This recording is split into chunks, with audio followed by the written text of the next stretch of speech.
الحمد لله رب العالمين والصلاة والسلام على سيدنا ونبينا محمد وعلى آله وأصحابه أجمعين. السلام عليكم ورحمة الله وبركاته. السلسلة های صفت منافقین در قرآن کریم 15 صفت این ندای منافق در آخرت است. منافقان در آخرت ندا میکنند برای مؤمن ها که به ما یاردم دهید. ندای آنها را در قرآن الله خبر داده به ما میگوید که سوره حدید به خبر داده میگوید اعوذ بالله من الشیطان الرجیم ینادونهم الم نکن معکم قالوا بلى ولكنكم فتنتم انفسكم وتربصتم وارتبتم وغرتكم الاماني حتى جاء امر الله وغركم بالله الغرور.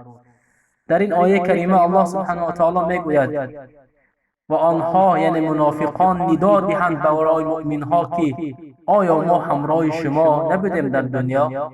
مؤمن ها در جواب میگویند بله، اما شما خودتان را در بلا افکنده اید و انتظار نشستید و میخواستید پیامبر صلی الله علیه و سلم و مؤمن ها را فریب دهید، میخواستید مرگ پیامبر صلی الله علیه و سلم را.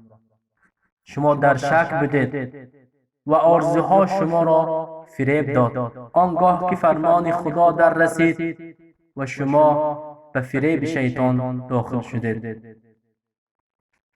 برادران و خواهران، این صفتی است که الله با ما خبر داد تا که ما چشم رویمان را بکشاییم و آن عملی که میکنیم ببینیم که از صفت منافق نباشد. خودمان را مؤمن حقیقی گردانیم، زیرا منافقان شک داشتن به پیامبر صلی الله علیه وسلم و شک داشتن به قرآن کریم و هیچگاه آن را قبول نمیکردند.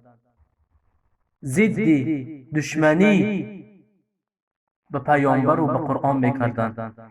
نمیخواستند که پیامبر صلی الله علیه وسلم دعوتشان را دوام دهند. نمیخواستند که قرآن حکم کننده عالم باشد و در آخر آنها این پشیمانی را در آخرت میبینند و طلب مؤمن حقیقی میکنند. از الله میپرسم که هر یکی شنونده را برای راست هدایت نماید. و صلی الله علی نبینا محمد و علی آله و اصحابه اجمعین.